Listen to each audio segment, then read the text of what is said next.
Cette semaine, à Église en sortie, on parle du livre La boîte à outils, 75 idées pour votre paroisse, avec la responsable aux éditions Saint-Joseph, Claire Marais.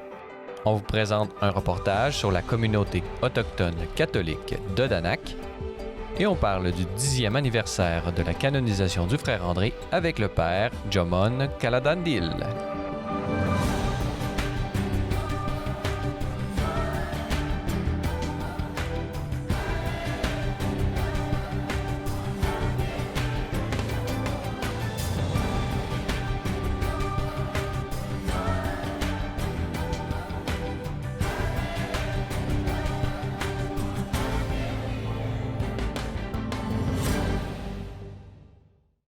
Bonjour mesdames et messieurs et bienvenue à Église en sortie. Aujourd'hui à l'émission, nous allons parler de la paroisse et pour en discuter, nous avons avec nous en studio Madame Claire Marais. Bonjour. Bonjour. Claire Marais, on vous connaît, on vous a déjà reçu à l'émission. Je rappelle à nos téléspectateurs que vous êtes la responsable de la rédaction de l'édition aux éditions Saint-Joseph. Alors, vous avez publié ce deuxième tome, pourrait-on dire, de la série Rebuild, qui a pour titre « La boîte à outils, 75 idées pour votre paroisse ». Alors, juste pour un petit rappel, on se rappelle que la paroisse était vraiment, d'une certaine façon, laissée à l'abandon et elle est devenue très populaire grâce à avec la grâce de Dieu, bien sûr, grâce à une méthode. Parlez-nous un peu là, comment vient compléter cette boîte à outils du premier livre Rebuild. Le premier livre était surtout consacré un petit peu à l'histoire de Michael White et puis de Tom Corcoran. En fait, en nous expliquant comment ils étaient arrivés sur cette paroisse, comment ils avaient trouvé la paroisse, comment ils avaient réussi un petit peu à changer les choses. Mais les lecteurs qui avaient lu Rebuild étaient un petit peu restés sur leur faim et se disaient « c'est bien, mais nous on aimerait bien en savoir un petit peu plus, donc donnez-nous des tuyaux, donnez-nous des conseils, comment est-ce qu'on peut concrètement, nous, dans nos paroisses locales, changer les choses ».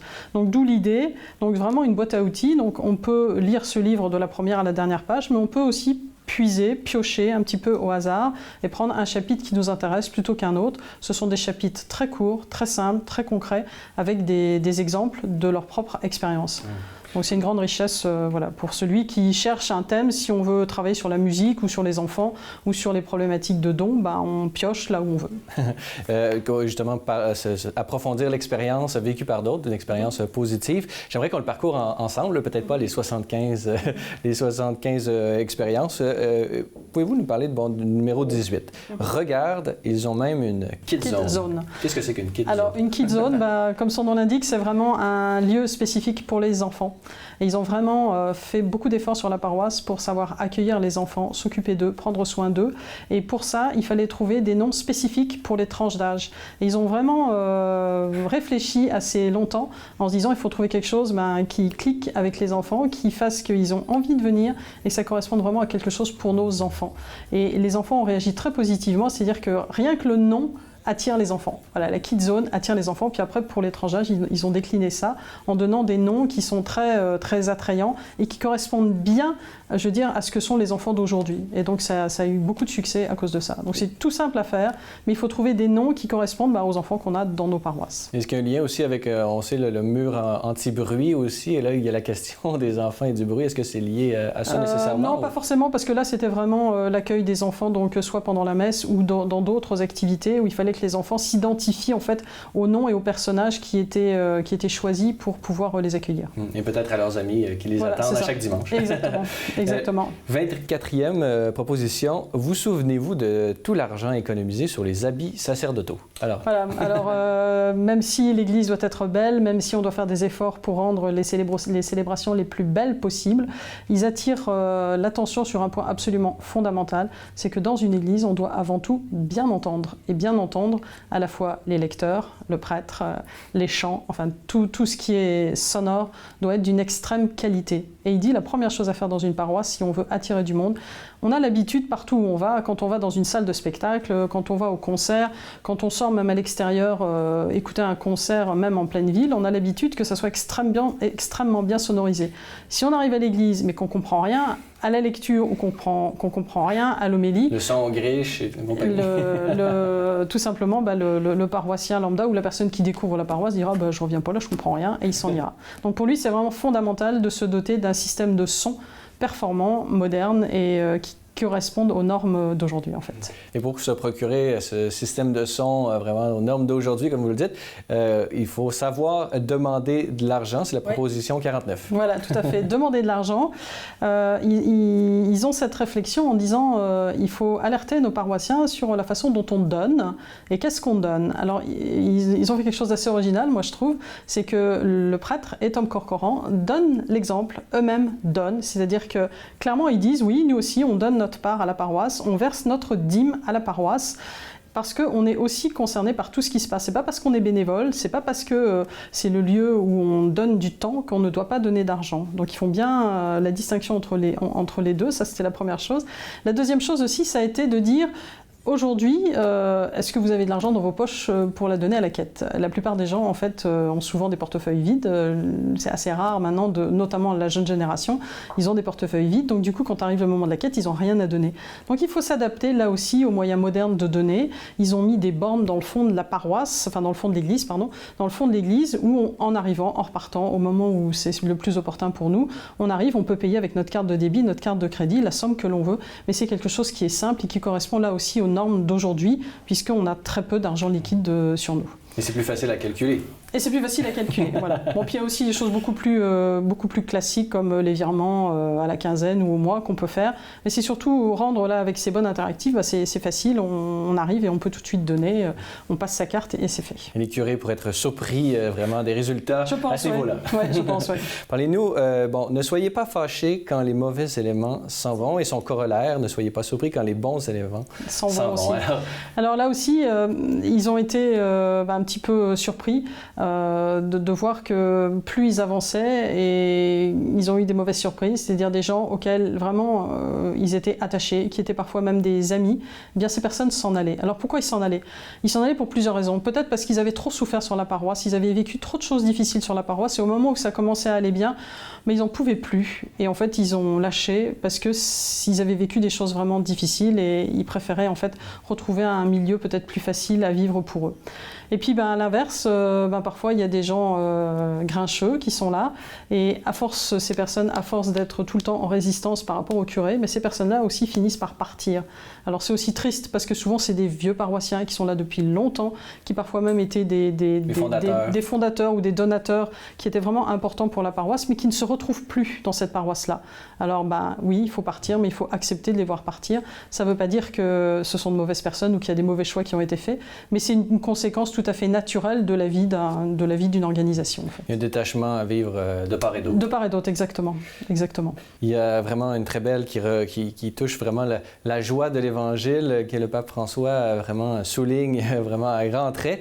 Numéro 67, amusez-vous. Ça ressemble à l'Église qui doit faire la fête. Oui, tout à fait. C'est tout à fait ça. C'est amusez-vous, prenez du temps avec vos bénévoles. On doit fêter les succès, on doit aussi fêter les échecs. On ne doit pas être triste, mais au contraire, on doit avoir cette joie à partager ce qui est bien dans notre paroisse et à développer le bien vivre ensemble, en fait. Et ça, ils insistent beaucoup là-dessus. On demande beaucoup aux gens, les bénévoles sont beaucoup sollicités, mais la fraternité est quelque chose d'extrêmement important. Il y a aussi autre chose sur laquelle ils insistent beaucoup, qui va un petit peu au-delà de ça, c'est le fait qu'ils disent que pour justement développer cette fraternité, il faut que chaque paroissien se retrouve dans un petit groupe. Le petit groupe, en fait, pour Michael White, est vraiment l'essence de la paroisse. Quand on est en petit groupe, on développe la prière ensemble, le service ensemble, mais la fraternité ensemble. Et ces trois éléments, pour lui, sont vraiment fondamentaux. Si on n'a pas, le goût d'être avec quelques paroissiens et de servir ensemble, on ne va pas vraiment avoir de sentiment d'appartenance à la paroisse. Et c'est vraiment pour lui une façon de développer le sentiment d'appartenance à la paroisse et de pouvoir vivre ensemble, et donc de pouvoir fêter ensemble et de s'amuser ensemble. Voilà. En terminant, vous habitez au Québec, vous connaissez vraiment bien le territoire du Québec, un peu tout ce qui s'y passe. Parlez-nous un peu, là, est-ce que cette méthode, entre guillemets, vraiment est appliquée? Où est-ce qu'en est le mouvement Rebuild au Québec? Il y a des prêtres qui sont vraiment devenus des fans de Rebuild, qui ont fait une très très forte promotion, qui aiment ce livre, qui aiment la façon très pratique et très concrète de voir les choses et d'apporter du nouveau dans la paroisse, et qui ont décidé décidé de faire école, en fait, et qui commencent à faire des changements dans leur paroisse de manière très directe, et dont je pense qu'on va pouvoir voir les premiers fruits dans quelques années. Pour nos téléspectateurs qui voudraient se procurer ce livre, comment on s'y prend? Alors, chez nous, sur notre site internet, donc à la librairie Saint-Joseph, on peut se le procurer également dans toutes les librairies chrétiennes, et on peut se le procurer également en France. Très bien. Claire Marais, je rappelle que vous êtes responsable des éditions Saint-Joseph, maison d'édition qui publie ce livre, Rebuild, la boîte à outils, 75 idées pour votre paroisse. Alors, merci beaucoup d'avoir été avec nous aujourd'hui. Merci à vous.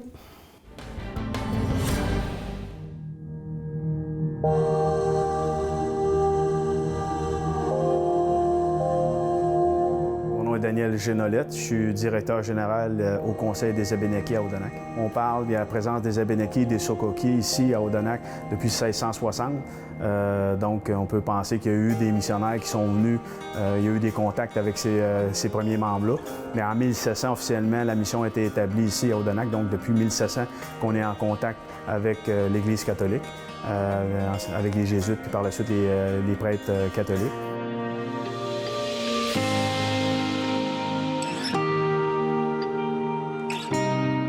En fait, où ce qu'on se trouve présentement, c'est le musée. Le musée qui était autrefois l'Académie Saint-Joseph, qui était l'école des enfants de la communauté. Quand l'école a fermé en 1959, l'abbé Dolan, le missionnaire, curé missionnaire du temps, a ramassé des objets, des artefacts dans différentes familles. Puis il a ouvert le musée au début des années 60. Donc, c'est le plus vieux musée autochtone au Québec dans lequel on se trouve. C'est le gardien, si on veut, de la culture abénakise. Le Conseil, on a adopté, il y a déjà 5 ans de ça, une politique culturelle. Une politique on a adopté un plan d'action avec ça pour mettre en place des moyens et des actions pour la préservation de la culture, la diffusion de la culture abénakise aussi au sein de la communauté. Donc, le Conseil est un peu le facilitateur de la transmission de la culture. On est un des moyens pour la transmission de la culture.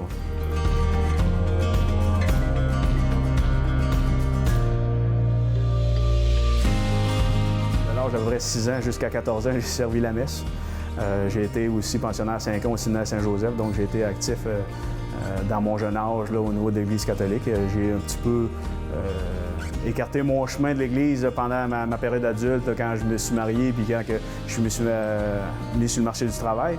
Mais par contre, quand j'ai redéménagé à Odanak en 1998, dès lors, je me suis impliqué dans la chorale, entre autres à l'Église.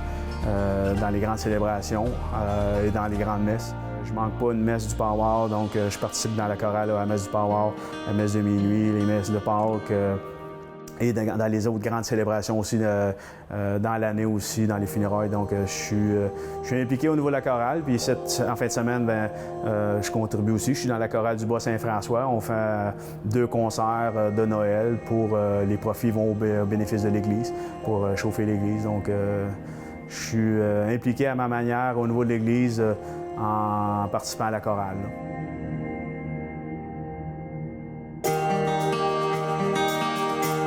J'aime chanter. C'est l'amour du chant parce que dans une autre vie aussi, je suis chanteur. Je fais partie d'un groupe de chants traditionnels abénakis depuis une vingtaine d'années. Donc, je chante des chants traditionnels abénakis, mais je chante aussi des chants abénakis religieux. Il y a des chants liturgiques en abénaki. Les chants aussi, les chants généraux. J'aime aussi les chants de messe. Quand j'étais au séminaire aussi, on avait une chorale, donc je faisais partie aussi de la chorale de chants, des chants religieux à la chorale au séminaire Saint-Joseph de Trois-Rivières. Donc, ça fait depuis que je suis tout jeune là, que je chante et que je suis bien impliqué. J'adore chanter. On a une très, très bonne relation avec Monseigneur Gazaille, l'évêque de Nicolet, depuis qu'il est ici. Même avant, Monseigneur Saint-Gelais et les autres évêques d'avant, on a toujours des bonnes relations. Quand c'était le presbytère avant aussi, jusqu'au moment où le presbytère, on a dû prendre une décision difficile de relocaliser le prêtre missionnaire dans une autre maison. Le conseil a acheté une maison d'un particulier, puis on a déménagé l'abbé Houle dans la nouvelle maison, parce que le presbytère était rendu désuet et inhabitable. Il était rendu insalubre, là. Il demandait beaucoup de réparations. Le conseil n'a pas hésité, on a acheté une maison juste à côté du musée ici. pas très loin de l'église. Donc, c'était un devoir pour nous parce que dans l'acte de concession original de 1700, ça dit que tant que la mission va subsister, les terres de la réserve vont demeurer aux Abénaquis. Pour nous, c'est primordial qu'un prêtre missionnaire habite dans la mission, dans la communauté. Jusqu'à encore aujourd'hui, il y a encore la pratique à l'Église catholique là, de la messe. Mais comme partout un peu, là, on voit la même chose, moins de prêtres, de moins en moins de prêtres, de moins en moins de pratiquants à l'Église. Mais le Conseil, encore une fois, est actif pour la préservation du patrimoine religieux. On investit à chaque année des montants pour maintenir l'Église là, en un bon état, là, pour son bon fonctionnement. Là. Le souhait, c'est que de plus en plus de monde s'investisse puis s'implique au niveau de la préservation de notre belle Église. Là. On a une très belle Église, c'est de toute beauté. Je pense qu'on a un joyau, puis il faut en prendre soin. Il faut prendre soin de nos âmes aussi. Il faut que les gens pensent des fois aussi là, à l'essentiel, puis se reconnecter un peu avec la spiritualité. Donc, j'espère que les gens vont garder ça vivant au sein d'eux autres, puis garder le patrimoine religieux et notre Église le plus longtemps possible.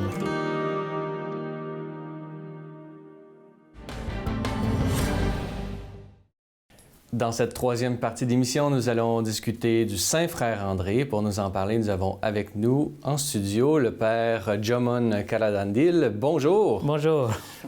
Père Kaladandil, vous êtes prêtre religieux de la congrégation de Sainte-Croix et vous êtes actuellement le responsable du reliquaire du Saint-Frère André qui est à l'Oratoire Saint-Joseph du Mont-Royal, ici même à Montréal. Alors, c'est une joie de vous avoir avec nous pour parler du Saint-Frère André en cette année qui fête son 10e anniversaire de canonisation. Alors, félicitations à vous et à toute votre congrégation d'abord. Merci beaucoup.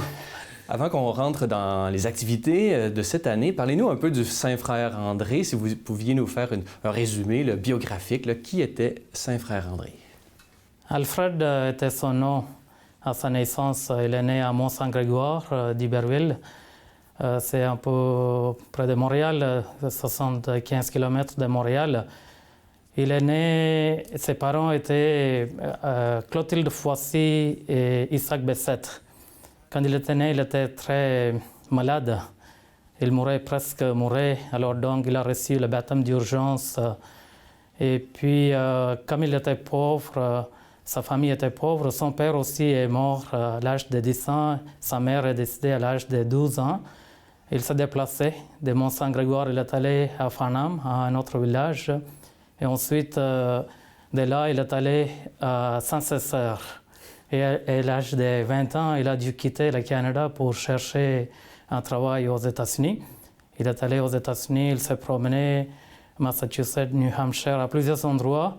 Et il revient au Québec après 4 ans et de séjour. Il voulait se faire religieux, il sentait l'appel, mais ça a été un peu difficile de trouver une congrégation qui voulait l'accepter. Lui qui avait une santé fragile, parlez-nous un peu de ses péripéties pour devenir religieux. Oui, justement, c'est là qu'il est allé rencontrer son curé de Saint-Césaire, le père André Provençal, et lui a dit « Écoute, moi, j'aimerais bien devenir un religieux frère ».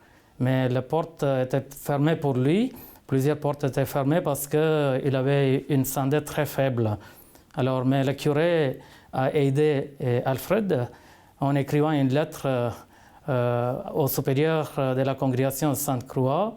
Et dans cette lettre, il a écrit « Je vous envoie quelqu'un qui ne peut pas faire beaucoup de choses, mais qui peut faire une seule chose. Il peut prier. » Et aussi, à la fin de cette lettre, il écrit « Je vous envoie un saint. » Et avec cette lettre, Alfred vient à la congrégation de Sainte-Croix, il est accepté, il fait son noviciat. Et cette année, ça fait 150 ans de sa vie dans la congrégation de Sainte-Croix. Donc, on fête cet anniversaire aussi. Double anniversaire. Double anniversaire, voilà. Parlez-nous un peu de son évolution à l'intérieur de votre congrégation et comment il en est venu à devenir le fondateur du plus grand oratoire dédié à Saint-Joseph au monde. Oui, c'est ça, justement. Donc, il est nommé comme portier du collège Saint-Joseph. C'était son obédience, la première obédience. collège Notre-Dame se trouve en face de l'oratoire. Il n'y avait pas d'oratoire à cette époque-là. Et lui, le frère André, il avait beaucoup de dévotion à Saint-Joseph.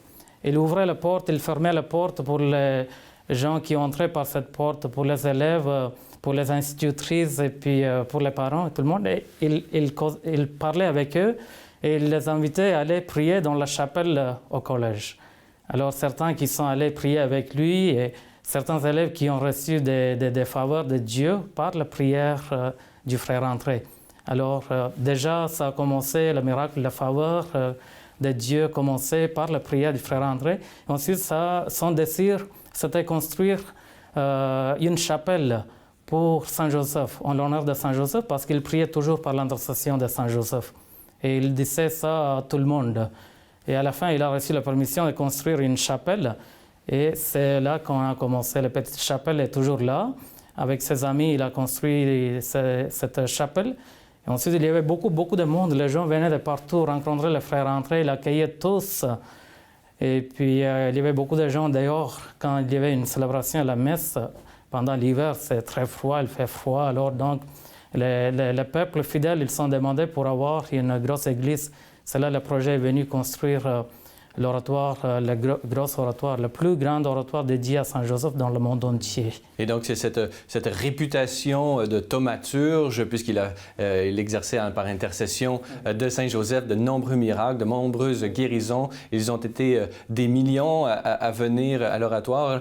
Parlez-nous un peu de par exemple, des funérailles, là, et à quel point il y a eu un immense rayonnement un peu partout en Amérique du Nord. Oui, justement, c'est partout en Amérique du Nord et ailleurs dans le monde, parce qu'à ces funérailles, il y avait plus d'1 million de personnes qui sont venues faire hommage au frère André. C'était le plus grand funéraille au Canada jusqu'ici. Là. Et dès là, ça commence. Le frère André restait toujours humble frère, mais il continuait sa vie. Après sa mort, ça continue à l'oratoire. Il y a des milliers et milliers de visiteurs, millions de visiteurs chaque année. Parlez-nous justement, vous êtes prêtre, vous offrez des services spirituels à l'oratoire à longueur d'année, donc vous rencontrez toutes ces personnes qui sont d'une manière ou d'une autre touchées par la figure du Saint Frère André. Parlez-nous, qu'est-ce qui touche les gens dans la figure du Saint Frère André, les gens d'aujourd'hui? Oui, le Frère André est un ami de tous. C'est un ami de tous, c'est un frère, un saint pour tous. Il accueillait tout le monde. Alors, les gens qui viennent à l'oratoire se sentent bien accueillis. C'est un endroit d'accueil, de recueillement et de la prière. Alors donc, tout le monde a une place à l'oratoire. Tout le monde a une place. Les catholiques, les chrétiens de diverses confessions, les gens qui appartiennent à d'autres traditions religieuses, tout le monde vient à l'oratoire et ils prient au tombeau du frère André. Il y a aussi le cœur du frère André exposé à l'oratoire.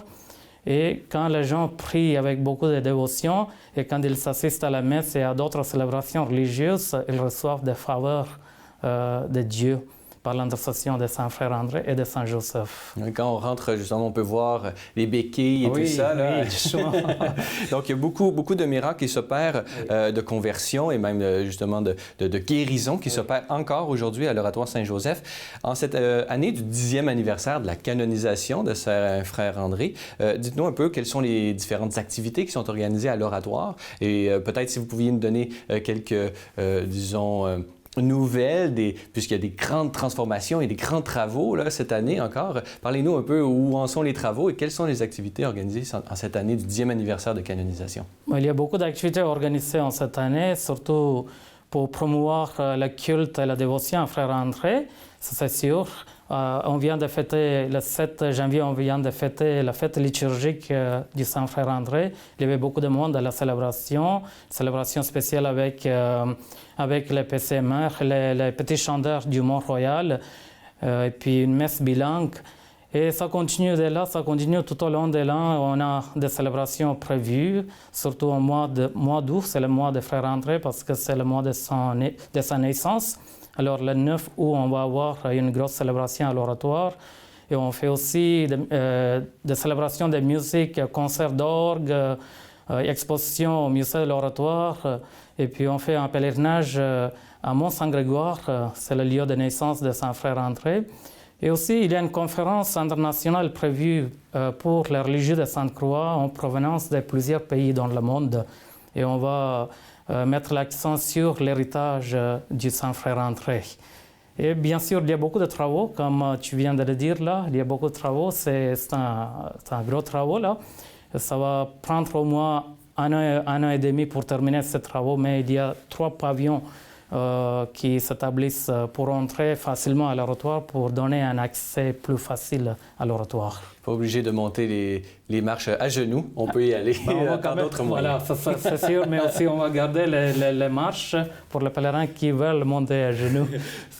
Oui, c'est une grande tradition. Oui, c'est une tradition. Dites-nous, parallèlement à ça, vous organisez, vous, puisque vous êtes le responsable du reliquaire, vous organisez un pèlerinage des reliques du cœur de Frère André. Parlez-nous un peu de ce pèlerinage. Oui, depuis 4 mois, on a commencé à faire ce pèlerinage avec les grands reliquaires du Frère André.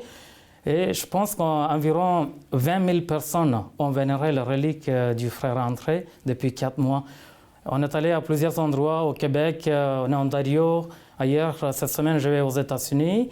Et quand on se retrouve, il y a beaucoup de monde qui se retrouve. Pour chaque célébration, hier, j'étais dans une paroisse à Saint-Laurentide.